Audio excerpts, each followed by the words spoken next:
যে লোকটা পাগল হয়ে গেছে। মনে করুন একটা হার কিপ্টের লোক, হার কিপ্টে বোঝেন তো, মানে যাদের কিপ্টে নিয়ে একেবারে হার কিপ্টে লুকিয়ে ঢুকে আছে, ছাড়ানো সম্ভব নয়, তাদেরকে বলে হার কিপ্টে। চায়ের মধ্যে যদি একটা মাছি পড়ে, তা মাছি যাই ধূপকাঠি দেখাতে দেখাতে বাবা বেশি সময় চলে না, যে তাড়াতাড়ি দেওয়ালে বুঝে দেয় কালকে অর্ধেকটা দেখানো হবে। আবার এই কীর্তনের চাঁদা চাইতে গেলে, হরিনামের চাঁদা চাইতে গেলে ছেড়ে একটা 5 টাকা নোট হাতে ধরিয়ে দেয়।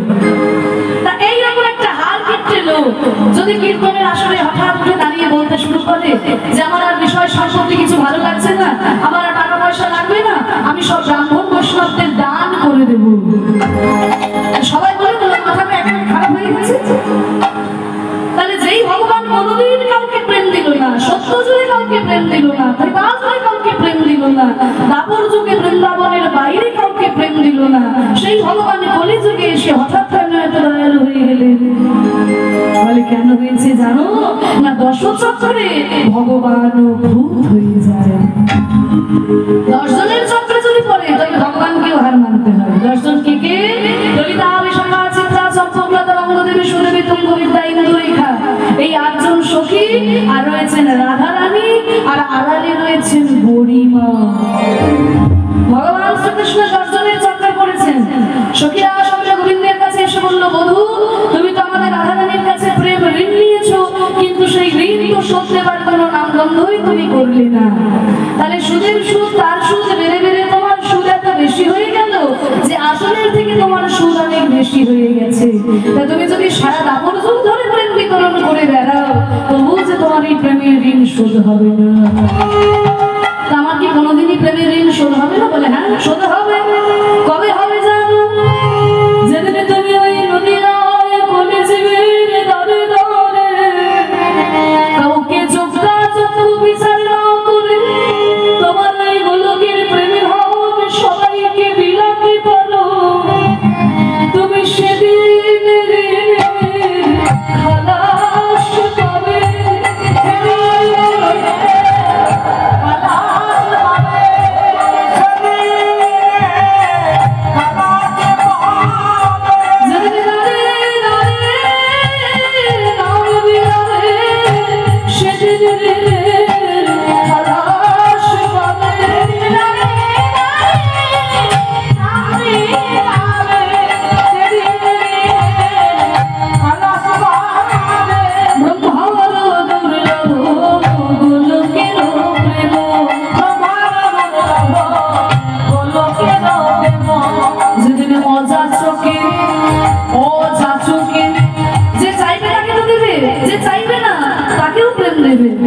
জগাই মাধার প্রেম তো চাইনি, চাঁদগাছি প্রেম তো চাইনি, জঙ্গলে বাঘ প্রেম তো চাইনি, যেতে সেটা সবাইকে দান করবে, অজা চোখে দিবে আমি, অজা চোখে দিবে আমি,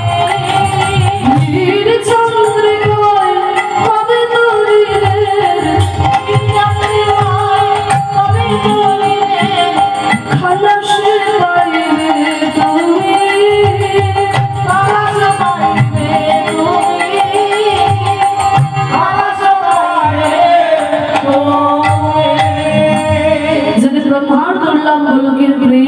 সবাইকে যে যে সেধে তুমি বিলাতে পারবে, সেদিন তুমি এই প্রেমের ঋণ থেকে খালাস পাবে। তা সেই গোলকের প্রেম আমাদের মতো কলি হয়তো জীবের দাঁড়িয়ে দাঁড়িয়ে অকাতরে অবিচারে নিঃস্বার্থে বিতরণ করে দিলেন প্রেমী ঠাকুর আমার গৌরাঙ্গ সুন্দর। একদিকে লীলার সারণ আর অন্যদিকে জীব উদ্ধার করলেন মহাপ্রভু। তাই আসুন আমরা যখন সকলেই সমবেত হয়েছি প্রভুর শ্রী চরণ তলে, আমরা মহাপ্রভুর চরণে একটু প্রার্থনা জানাই। কলিযুগে অবতীর্ণ হয়ে যেমন মহাপ্রভু কলিযুগের অজ্ঞানতার অন্ধকারকে দূর করে দিয়েছিলেন, আমাদের এই হৃদয়ে উদয় হয়ে যেন মহাপ্রভু আমাদের এই হৃদয়ের অজ্ঞান অন্ধকারকে দূর করে দেন। আমরা সবাই মিলে তার চরণে একটু প্রার্থনা জানাই। তুমি নির্মল করো মঙ্গল করে মলির মর্ম ছাই, তুমি করো মঙ্গল করে মলিন মরণ ছাই তব পূর্ণ কিরণ দে যাক মোর মোহ কালিমা ঘুচায় মলিন মরণ ছাই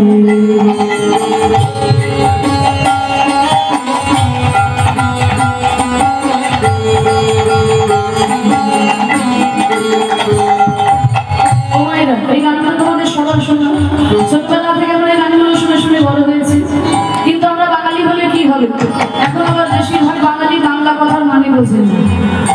বাঙালি এখন ইংরেজি কথার মানে ভালো বোঝে, বাংলার মানে বুঝতে পারি না। বিশেষ করে সাহিত্যের বাংলা যেগুলো সংস্কৃত থেকে বাংলা এসেছে সেগুলো তো আলোই বুঝতে পারি না।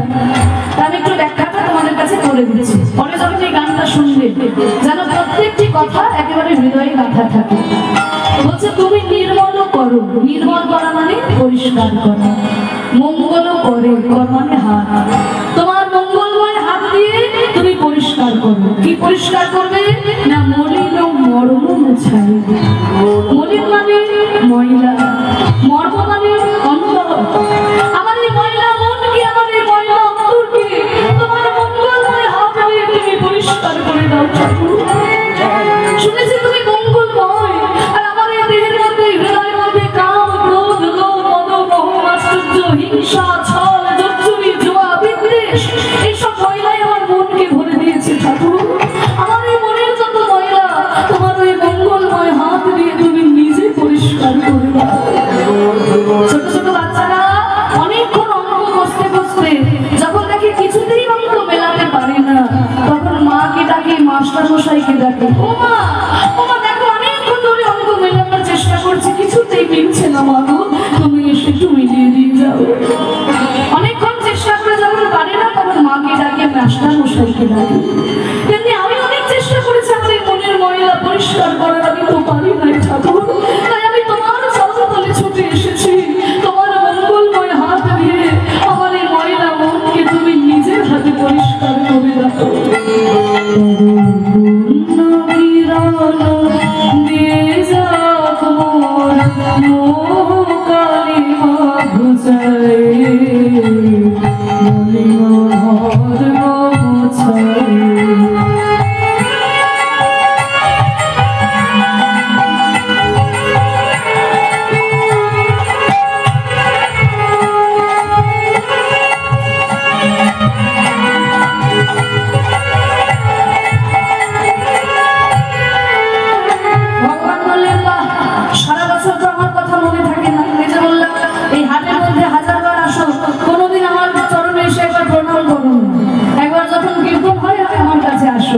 আজকে হঠাৎ কীর্তন শুনতে এসে কীর্তনিয়ার সঙ্গে এত সুন্দর প্রার্থনা, তোমার ময়লা মনকে আমার মঙ্গলময় হাত দিয়ে আমি পরিষ্কার করে দেবো। কেন এতদিন তো আমার কথা মনে ছিল না, আজকে কেন মনে পড়েছে? বলে ঠাকুর এতদিন তো আমার কোনো দুঃখ ছিল না, কোনো ব্যথা ছিল না, তাই আমার তোমার কথা মনে পড়ে না। আমার মনে চোখে মানুষ বিপদে না পড়লে, দুঃখে না পড়লে যে ভগবানের কথা মনে থাকে।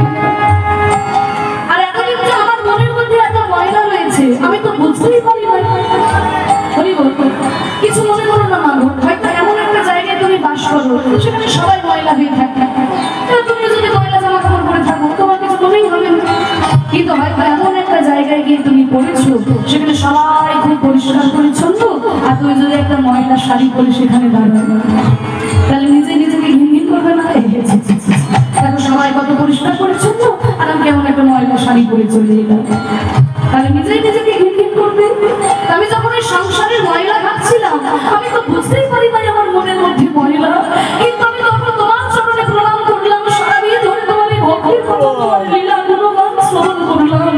আমি জানতে পারলাম ভক্ত কত পবিত্র মন নিয়ে তোমাকে স্মরণ করেছে, আর আমার এই অপবিত্র মন আমি তোমার চরণে নিবেদন করবো কেমন করে, আজকে বুঝতে পেরেছি, তাই আমার কষ্ট। আমার কি দুঃখ তাহলে আমি তোমাকে জানাই। লক্ষ শূন্য লক্ষ ছুটিছে গভীর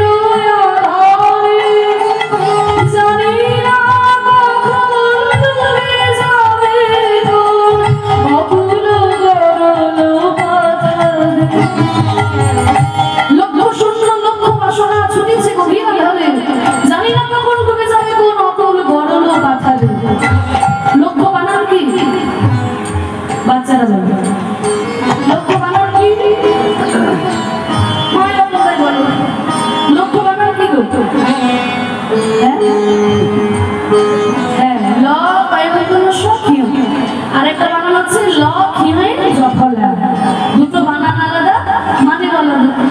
ল কয় মনুষ্য, লক্ষ মানে হচ্ছে 100,000, আর ল কয় মনুষ্য জফলা, লক্ষ মানে উদ্দেশ্য। যদি বলে তোমার জীবনের লক্ষ্য কি, তাহলে সেটা জফলা হয়ে যায়। আর যখন 100,000-এর কথা বলা হয় তখন সেটা ল, শুধু ল কয় মনুষ্য। তা হচ্ছে লক্ষ্য শূন্য, প্রথমটা হচ্ছে জফলা, মানে আমার জীবনের কোনো লক্ষ্য নাই, আমাকে যে এই জায়গায় পৌঁছতে হবে এই উদ্দেশ্য আমার নাই, কিন্তু লক্ষ্য বাসনা, লক্ষ্য লক্ষ্য আমার কামনা বাসনা, টাকা চাইছে, পয়সা চাইছে, গাড়ি বাড়ি চাইছে, ধন সম্পত্তি চাইছে, সবকিছু যখন হয়ে গেল মালে থাকা যাচ্ছে না, হিন্দি পরিবেশ, ছেলেমেয়েটি পড়াশোনা হচ্ছে না, ডাক্তারপাতি হচ্ছে না, এই কলকাতা থেকে আমি একটা ফ্ল্যাট কিনবো। তা যখন কলকাতায় একটা ফ্ল্যাট হয়ে গেল, কিছুদিন পরে সেইখানেও ভালো লাগছে না, শেষে ভারতবর্ষেই আর ভালো লাগছে না, আমেরিকাতে গিয়ে বাস করছে, তাই না? তাহলে এই যে লক্ষ লক্ষ কামনা বাসনা, টাকা পয়সা, ধন সম্পত্তি উদ্দেশ্যহীন ভাবে ছুটে চলেছে, কিন্তু এই সমস্ত কিছু নিয়ে কবে যে আমি এই সংসাররূপী এই বিশেষ সাগরে মুগ্ধ হয়ে পড়ে যাবো আমি তো জানি না। লক্ষ্য শূন্য, লক্ষ্য বাসনা ছুটেছে গভীর ভাবে, জানি না কখন ডুবে যাবে কোন অকুল গরুর কথাতে, কবে আমি বিশেষ সাগরে মুগ্ধ হয়ে পড়ে যাবো আমি তো জানি না ঠাকুর। তোমার লক্ষ্য লক্ষ্য কামনা বাসনা নিয়ে তুমি সংসার বিশেষ সাগরে ডুবেছো বাবা, তাহলে আমি কি করবো প্রভু? লক্ষ্য শূন্য, লক্ষ্য বাসনা ছুটেছে গভীর আড়ালে, জানি না কখন ডুবে যাবে কোন অকুল গরুর কথাতে। বিশ্ব বিপদ হন্তা তুমি দাঁড়াও রুলিয়া চরণ তলে নিয়ে সমুর মত বাসনা বুঝে। প্রভু বিশ্ব বিপদ হন্তা তুমি দাঁড়াও রুলিয়া তবে শ্রীচরণ তলে নিয়ে সমুর মত বাসনা বুঝে। হে প্রভু, আমি শুনেছি তুমি নাকি জগতের পিতা, তুমি নাকি বিশ্বের পিতা, তাহলে তুমি যদি জগতের পিতা হও তাহলে তো তুমি আমারও পিতা। তাহলে মনে মনে নেই জগতের কোন সন্তান সাঁতার জানে না, জলে নেমে পড়েছে, দূর থেকে দাঁড়িয়ে নানানজন নানান কথা বলবে, কেউ বলবে এই ছেলে সাঁতার জানিস না, জলে নেমেছিস কেন, কেউ কেউ বলবে ছেড়ে যাও ছেড়ে যাও, পরে ছেলে পরম আনন্দ, যত চলে যাবে ততই আনন্দ, নানানজন নানান কথা বলবে। কিন্তু এমন সময় ছেলেটার বাবা যদি রাস্তা দিয়ে বেরিয়ে যায়, সে কি কথা বলতে পারবে যে সাঁতার জানিস না তো জলে নেমেছিস কেন? তাহলে বাবা কি করবে? প্রাণপণ চেষ্টা করে জলের মধ্যে নেমে সন্তানকে তার কোলে তুলে নেবে। তাহলে প্রভু তুমি তো জগতের পিতা, তুমি তো বিশ্বের পিতা, তুমি তো জগন্নাথ, তোমার নামই তো জগন্নাথ, মানে তুমি শুধু ভালো মানুষের নাথ তা তো নয় প্রভু, আমার মতো পাপীর তো তুমি নাথ, তুমি তো জগন্নাথ। তুমি যদি জগতের পিতা হয়ে আমাকে উদ্ধার না করো, তাহলে সংসার বিশেষ সাগর থেকে আমাকে কে উদ্ধার করবে ঠাকুর? বিশ্ব বিপদ হন্তা তুমি দাঁড়াও রুধিয়া পন্থা চরণ তলে নিয়ে সমুর মত বাসনা বুঝায়।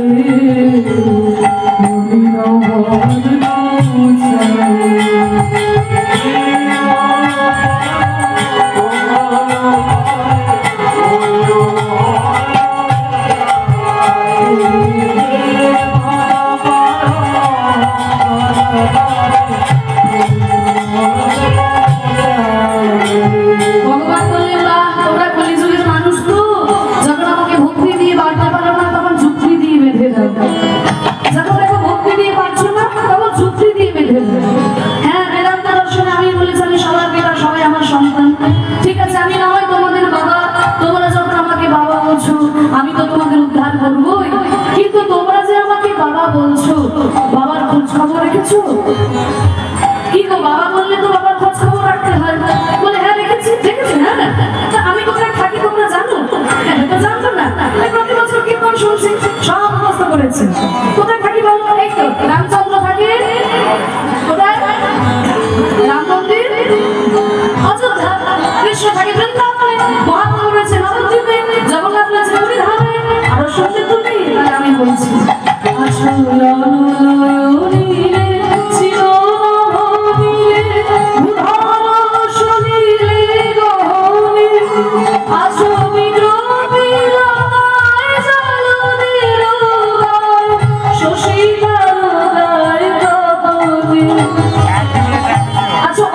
অনিলে, অনল মানে আগুন, অনিল মানে বাতাস।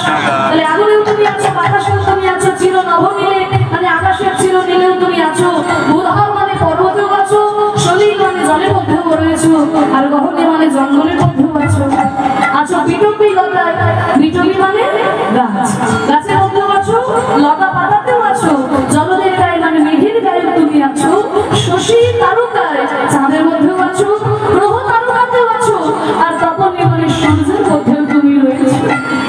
আছো অনুনয়নীরে চিরনভনীরে উদার সলিলে গহনে, আছো বিটপি লতায় জলদের গায়ে শশী তারকায় তপনে। এত সুন্দর আমার খোঁজ খবর রেখেছো। আমি কোথায় থাকি তা তো তুমি সবই জানো। তাহলে তুমি যখন সবই জানো বাবা, তাহলে তোমার দুঃখ কিসের, আমাকে ধরতে পারছো না কেন? আমি কোথায় থাকি তা তো তুমি সবই জানো, তাহলে আমাকে ধরতে পারছো না কেন? বলে ঠাকুর আমি তোমাকে ধরবো কি করে? আমি নয়নে বসনা বাঁধিয়া বসিয়া ধারে মরিব কাঁদিয়া। আমি জানি আমার চারপাশে যা কিছু দেখছি, যা কিছু অনুভব করছি, সবকিছুতেই তুমি আছো ঠাকুর, কিন্তু আমি তোমাকে ধরবো কি করে? আমার এই চোখের মধ্যে যে অজ্ঞানতার ময়লা গামছা বাঁধা, অজ্ঞানতার অন্ধকার আমার চোখে, আমি তোমাকে ধরবো কি করে? বুঝতে পারছো না? একটা ছোট্ট উদাহরণ দিই, তোমাদের কাছে ব্যাপারটা পরিষ্কার হবে বলেই অংশটা শেষ করছি। একজন ব্রাহ্মণ ঠাকুরমশাই ছিল, ও আনন্দের শুনে একজন ব্রাহ্মণ ঠাকুরমশাই ছিল, বুঝলি তো? তা সেই ঠাকুরমশাই খুব শিব ঠাকুরের ভক্ত, শিবের পুজো ছাড়া কারো পুজো করে না, কিন্তু সারা বছর ভিক্ষা করে খায়, সারা বছর ভিক্ষা করে খায়। তা একদিনকে মা পার্বতী শিব ঠাকুরকে বলছে, স্বামী এই ব্রাহ্মণ আপনার এত ভক্ত, কিন্তু এই কি সারা বছর ভিক্ষা করে খায়, আপনি তো ওকে কিছু দিয়ে দিতে পারেন। কি দেবো পার্বতী, আর কিছু হোক না হোক অন্তত 10 কেজি সোনা দিয়ে দিতে পারে। 10 কেজি? এখন তো 10 গ্রামে 90,000, 92,000, 10 গ্রামে 92,000। তা 10 কেজি সোনা মানে বুঝতেই পারছো, তো 10 কেজি সোনা দিলে ঝামেলা মিটে যায়। শিব ঠাকুর বলছে, শোনো পার্বতী, আমি দিলেও যে ওর কপালে সইবে না, এই তো না দিয়ে বলছেন সইবে না, আগে দিয়ে তো দেখুন। বলে ঠিক আছে, আমি না হয় কিছু দিতে পারছি না, আমি তো ভিখারি মানুষ, কিন্তু তুমি তো অন্নপূর্ণা। বুঝে একটা কথা আছে না, মা আমাদের অন্নপূর্ণা আর বাবা আমার অন্ন পায় না। আমি ভিখারি হলে কি হবে, তুমি তো অন্নপূর্ণা, তা তুমি ওকে কিছু দিয়ে দেখো কপালে সই কিনা। ঠিক আছে, আপনি না দিলে আমিই দেব। এই বলে বলেছে কি মা পার্বতী, যেই রাস্তা দিয়ে ব্রাহ্মণ ভিক্ষা করে ওই রাস্তার উপরে 1 লরি হিরে ফেলে দিয়েছে। 1 লরি? 1 লরি হিরে, কেমন? এবার মা পার্বতী তো রাস্তার উপরে হিরে ফেলে দিয়ে চলে গেছে। আর ওদিকে ব্রাহ্মণ ওই রাস্তায় আস্তে আস্তে মনে মনে চিন্তা করে, ধুর সারা বছর ভিক্ষা করে খায়, কোনোদিন কেউ ভিক্ষা দেয়, কেউ ভিক্ষা দেয় না, আজকে তোমাকে সারাদিন কেউ ভিক্ষা দিল না, আমি বরং আজকে একটু অন্ধ সেজে ভিক্ষা করে দেখি কেউ আমাকে ভিক্ষা দেয় কিনা। আজকে আমি একটু অন্ধ সেজে ভিক্ষা দেব। এই বলে কাঁধের মধ্যে ছিল একটা ময়লা গামছা, ওই গামছাটাকে চোখের মধ্যে বেঁধে নিয়ে অন্ধ সেজে রাস্তা দিয়ে যাচ্ছে, অন্ধ সেজে যাচ্ছে। এবারে মা পার্বতী রাস্তার উপরে হিরে ফেলে দিয়েছিল, আর হিরেগুলো পায়ের মধ্যে ঠেকেছে। এবার হিরেগুলো পায়ের মধ্যে ঠেকলে কি হবে, দেখতে তো পাচ্ছে না, চোখে গামছা বেঁধে রেখেছে। ওকে বলছে, ও বাবা গো, এই রাস্তা থেকে পাথর ফেলে রেখেছে গো, দেখেছো সরকারের কোনো কর্মকাণ্ড আছে নাকি? রাস্তা করবে বলে পাথর ফেলেছে, রাস্তা করার মান নেই, পাথরে লেগে আমার পাটাই কেটে গেল গো। হিরেগুলোকে পাথর ভেবে একে তাকে গালাগালি দিতে দিতে চলে গেল। তাহলে দেখুন, মা পার্বতী হিরে ফেলে রাখলো, ব্রাহ্মণ দেখতে পেল না। দেখতে হবে কি করে, চোখের মধ্যে তো ময়লা গামছা বেঁধে রেখেছে। আমাদের বাসাটাও ঠিক তেমন হয়েছে বাবা। আমরা জানি আমাদের চারপাশে আমরা যা কিছু দেখছি, যা কিছু অনুভব করছি, সবকিছুতে ভগবান আছে, কিন্তু তাকে ধরবো কি করে? আমাদের চোখের মধ্যে যে অজ্ঞানতার ময়লা গামছা বাবা, এই অজ্ঞানতার অন্ধকার যদি ভগবান নিজে দূর করে না দেন, তাহলে আমরা তাকে ধরবো কেমন করে? বিদায়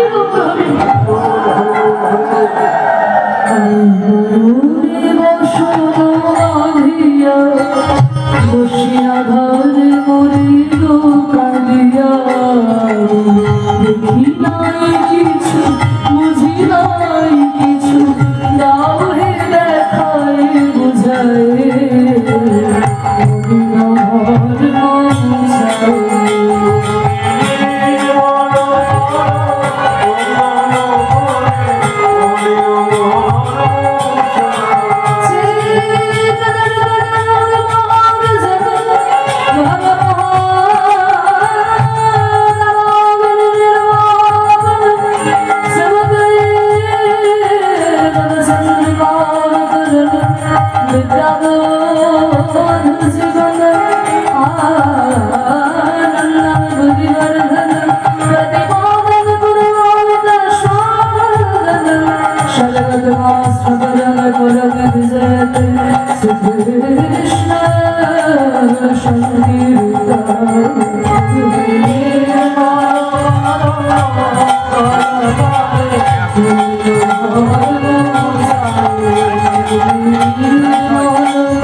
তাহলে মহাপ্রভুর চরণে আমরা প্রার্থনা জানালাম যেন আমাদের মনের সমস্ত কালিমা দূর হয়ে যায়, আমরাও যেন মহাপ্রভুর চরণ তলে আমরা ঠাঁই পেতে পারি।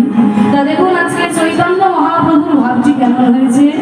পদকর্তা মহাপ্রভুকে দেখে কলম দিলেন বিরস বদনে গোড়া কেন অছদর্শী, নয়নের জলে মুখ বুকু যায় ভাসি। নয়ন ধারায় আছে মহাপ্রভুর অঙ্গ ভেসে যায়, চোখ থেকে জল পড়ছে বক্ষ দিয়ে, তাই হচ্ছে মুখ আর বুক দুই ভেসে যাচ্ছে মহাপ্রভু। তাহলে মহাপ্রভু এইভাবে মুখ শুকনো করে মলিন বদনে বসে আছে কেন? আসলে অনেকক্ষণ আমরা ভক্তরা সবাই ভোট করে বসেছে, আমরা অনেকক্ষণ হরিনাম করিনি তো, তাই হরিনাম না শুনে হয়তো মহাপ্রভুর মনে এই দুঃখ হয়েছে।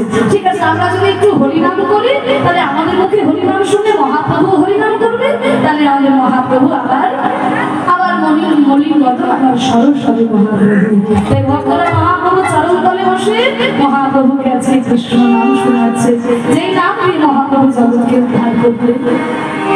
ভজ শ্রীকৃষ্ণ কহ শ্রীকৃষ্ণ লহ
সবাই শোনাবে তো? সত্যি বলছো? সবাই একটু হাত তুলে দেখি।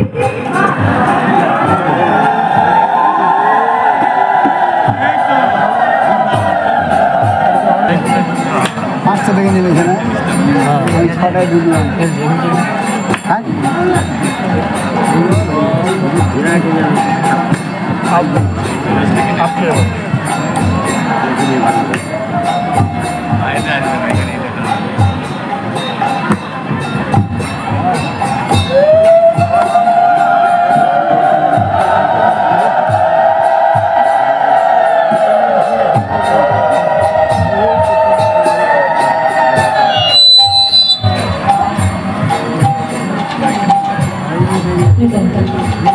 নিতাই গৌরাঙ্গ হরি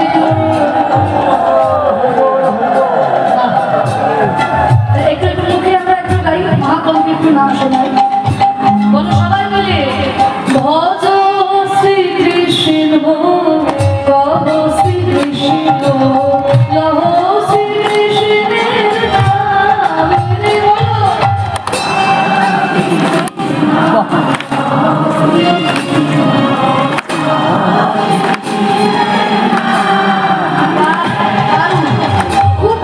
অনেকদিন পরে এরকম ভক্তদের কাছে গান শুনি সব জায়গাতে উল্লুধ্বনি হয়ে এসে যায় মায়েরা কিন্তু ভালোই ফাঁকি দেয়নি যে জনা শ্রীকৃষ্ণ ভজে সে হয় আমার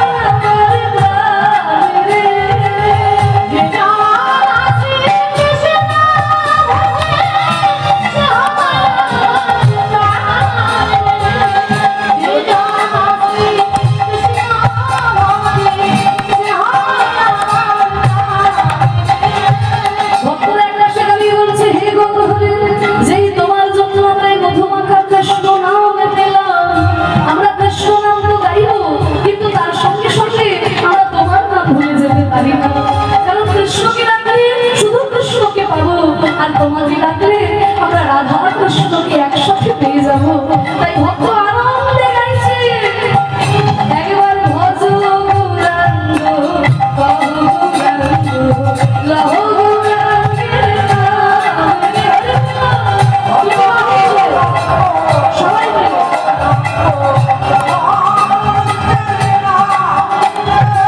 একটু হাত তুলে দেখি সবাই মিলে হাত নামাবেন না কিন্তু সবাই মিলে ভজ গৌরাঙ্গ কহ গৌরাঙ্গ লহ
মায়েদের সিরিয়াল দেখতে যাচ্ছে সত্যি কথা বলবে না সন্ধ্যা থেকে একদিন যা বাবা সিরিয়াল নিয়ে পড়ে থাকি একবার স্টার জলসা একবার জি হ্যাঁ যাই হোক এখন তোমরা যাচ্ছ না সিরিয়াল মিরিয়াল অন্য সময় দেখে নিচে হয়তো যাই হোক শোনো আনন্দ থাকবে বিনোদন থাকবে সবই থাকবে কিন্তু যেন সাধন ভজন ভুলে যাবে ঠিক সময় মতো রিপোর্ট করিয়ে স্টার জলসা জি বাংলা সিরিয়াল যেমন দেখতে ভুলে যাও না ঠিক তেমনি সকাল সন্ধ্যা ঠাকুর ঘরে গিয়ে যেন একটু ভগবানকে ডাকতেও ভুলে যেও না কারণ এই হরিনামই যে কলিযুগের একমাত্র সম্বল সেই নাম দিয়ে মহাপ্রভু জগৎকে উদ্ধার করবে কিন্তু আজকে হরিনাম করে মায়ের আনন্দ হলো এত আনন্দ হচ্ছে ভক্তদের আনন্দ হচ্ছে মহাপ্রভুর সামনে কৃষ্ণ নাম শুনিয়েও মহাপ্রভুর ওই বিরস বদন স্মরণ শুনুন। কি হলো আজকে মহাপ্রভুর ভিতরে কি দুঃখ! মধুমাখা হরিনাম, যে নাম মহাপ্রভু এত ভালোবাসে, সেই নাম পর্যন্ত একবার গাইছে। ও মধুমাখা হরে, মধুমাখা হরিনাম বয়ানে, প্রভুর বয়ানে দাসপুরে।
আজকে মহাপ্রভুর কাছাকাছি রয়েছে।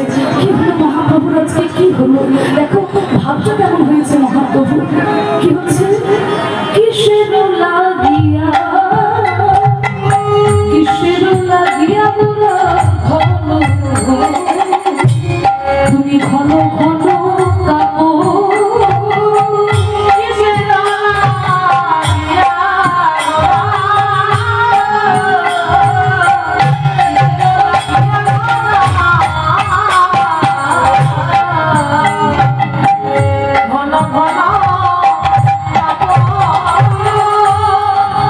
বিরহের ভাবে বিভাবিত তো মহাপ্রভু, বিরহের ভাবে বিবাহিত মহাপ্রভুর অঙ্গে যখন সেই ভাব দেখা দিত অষ্টশক্তিক ভাবে, বিকালে মহাপ্রভুর আছে অঙ্গ ঘন ঘন কেঁপে উঠছে, থেকে থেকে অঙ্গটা কেঁপে উঠছে। তোমায় কে বা কাঁপাইছে,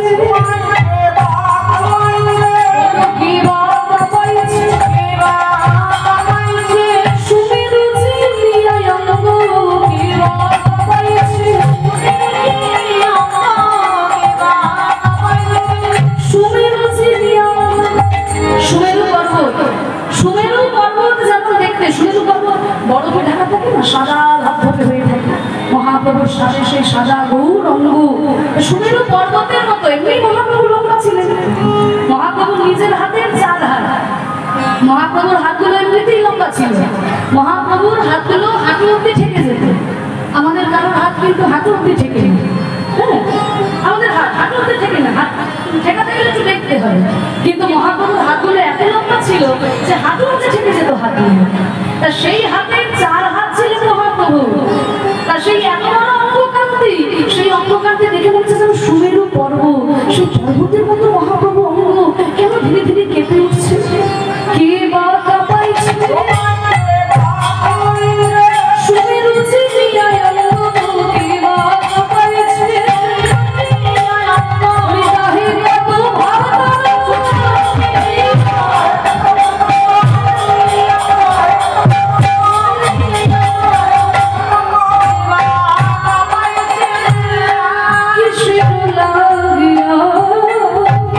কিসের লাগিয়া মোরা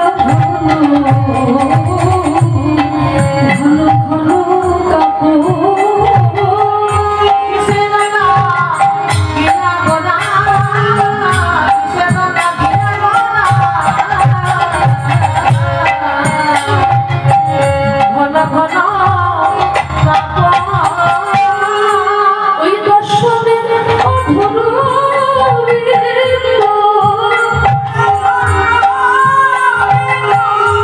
দর্শনের অধরবিন্দু, দর্শন মানে না, অধর মানে হচ্ছে নিচের ঠোঁট।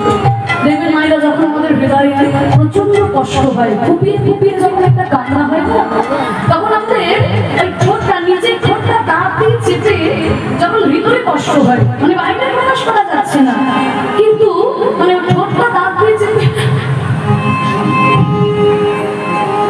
যে একটা ভিতরে কষ্ট, যে কান্না, আজকে মহাপ্রভুর সেইটা দেখা দিচ্ছে। দর্শনীয়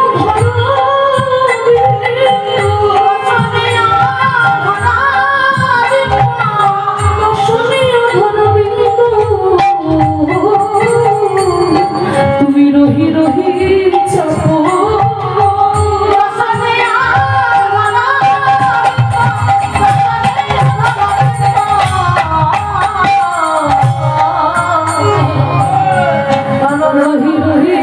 চাপো আবার কি করছে মহাপ্রভু, দেখো ক্ষণে উঠে ক্ষণে উঠো ক্ষণে বয়স ছোড়ো ছোড়ো নিঃশ্বাস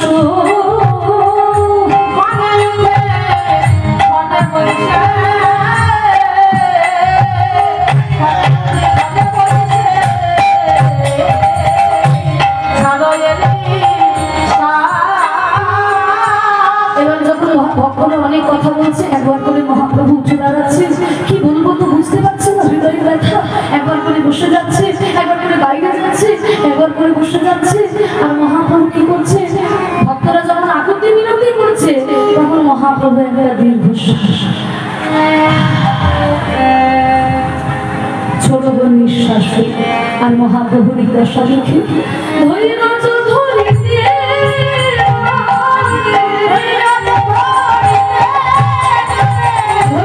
ধরে গোবিন্দ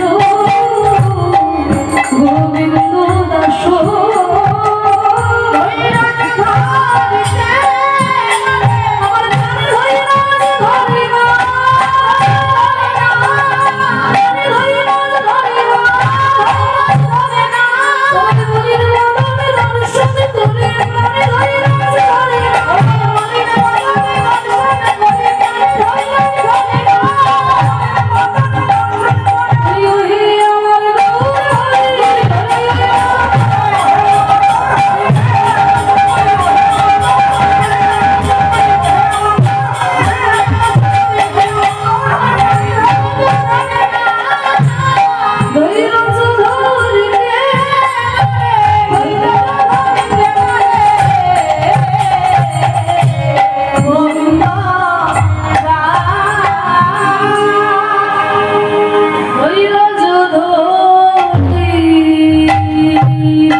করতে পারছে না, হ্যাঁ